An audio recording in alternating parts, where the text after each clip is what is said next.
If you thought The Prestige and Inception messed with your brain, well, Tenet does that too, only jacked up on steroids.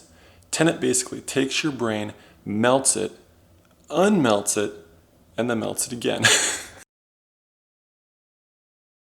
Tenet stars John David Washington, a covert operative recruited by a mysterious organization to uncover and prevent a sinister plan that threatens to destroy the world as we know it.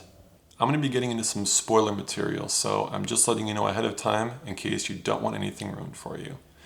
So, Tenet is a tricky movie to wrap your head around because of its main plot device, which deals with time manipulation. So, at the beginning of the movie, we meet our main character called Protagonist, and he is introduced to these objects which have reverse entropy, meaning that they react due to the reverse flow of time. Instead of picking up a bullet, it actually goes back into your hand as though you've dropped it. A bullet goes back into a gun as opposed to being fired from it. And it turns out that these objects are showing up in greater and greater numbers. So it's revealed that at some point in the future, these objects are being manipulated. So this sets up the primary mission for the main character.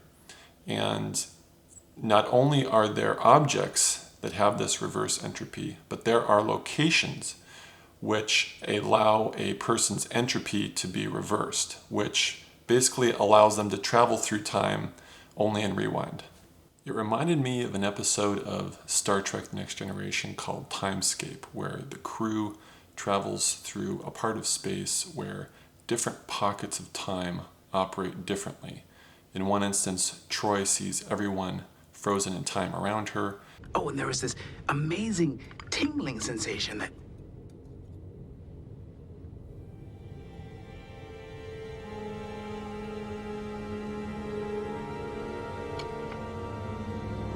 Captain? And then in the next instant, she's frozen and everyone else isn't. Oh. You all right, counselor? What happened? And then later on, time flows in reverse order. So in Tenet, you have characters who are moving through time in one direction, and they're interacting and fighting with characters who are moving through time in reverse. So it can be a bit difficult keeping track of what's going on at times. But I give Nolan a lot of credit for coming up with a concept that's really new and seems to work well for the most part. He's given us a good espionage action thriller, and I give him a lot of credit for coming up with a plot as complex as this one. However, Tenet is not without its issues, and they primarily deal with the sound and the editing. I saw Tenet at a brand new Cinemark theater near where I live. Brand new sound equipment. The theater opened last year, and I had the whole theater to myself. My seat was exactly in the middle of the room. It was the perfect environment for watching this movie. And in several scenes, I could barely make out what some of these characters were saying.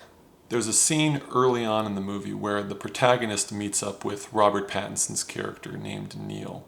And they're about to track down an arms dealer who may have information about who's responsible for these objects with reverse entropy. But I don't know if it was an issue with the music being too loud or what, but it was very hard to follow. I really had a difficult time understanding what they were saying. It just wasn't clear. The dialogue just needed to be 80 yard, or they needed to go back and just clean up the audio a bit because the voices just sounded a bit muddled. And then at the end of the scene, the protagonist stands up and you have a hard cut. And the way it was shot and cut when the protagonist stands up, it just looked very awkward, as though they didn't really know how to end that scene. Later on in the movie, I noticed the problem again when the protagonist is talking with this arms dealer. The dialogue just wasn't clear, and unfortunately, there are certain points in the movie where you can't understand what's going on, and that really makes the plot difficult to follow. Does anybody remember back like 8 years ago when the preview for The Dark Knight Rises came out and everyone complained because no one could understand what the hell Bane was talking about. Was getting caught part of your plan? Of course. Dr. Palmer refused an offer in favor of yours. It was kind of like that. Anyway, these reverse entropy bullets are traced to the villain of the movie, played by Kenneth Branagh. His character's name's called Sator, and he's this sadistic Russian oligarch, and he's trying to assemble this doomsday device, which, when activated, will reverse all of time. So it's up to the protagonist and the Tenet organization to stop him. The protagonist is able to locate Sator through Sator's wife, Kat, and he's able to get close to him to try and locate this device. But her character is really the only one that you end up developing any sort of sympathy for, just because you want her to get away from her psycho-abusive husband.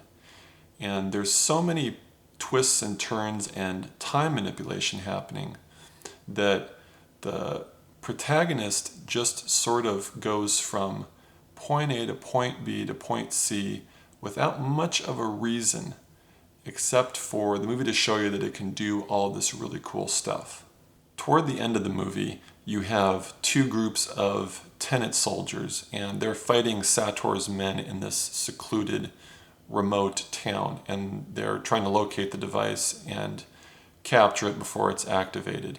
But the interesting thing is, you don't really see Sator's men. You don't see who these Tenet groups are fighting, which I thought was a bit of an odd choice. Nolan probably thought it was easier to follow the way he presented it, but because you don't see who these Tenet soldiers are fighting, there's not much of a sense of threat. If I were to give Tenet a score, it would be a 7 out of 10. Tenet isn't a bad movie by any means. It's a decent sci-fi espionage thriller. It shows us a cool concept, but unfortunately the movie is just hampered with sound issues, which make it difficult to follow. And you don't really end up feeling very much for the characters involved. So that's my review of Tenet. Thank you so much for checking out my video. I really appreciate it. Give it a quick like and subscribe for more videos. Thank you so much for watching. I'll see you next time.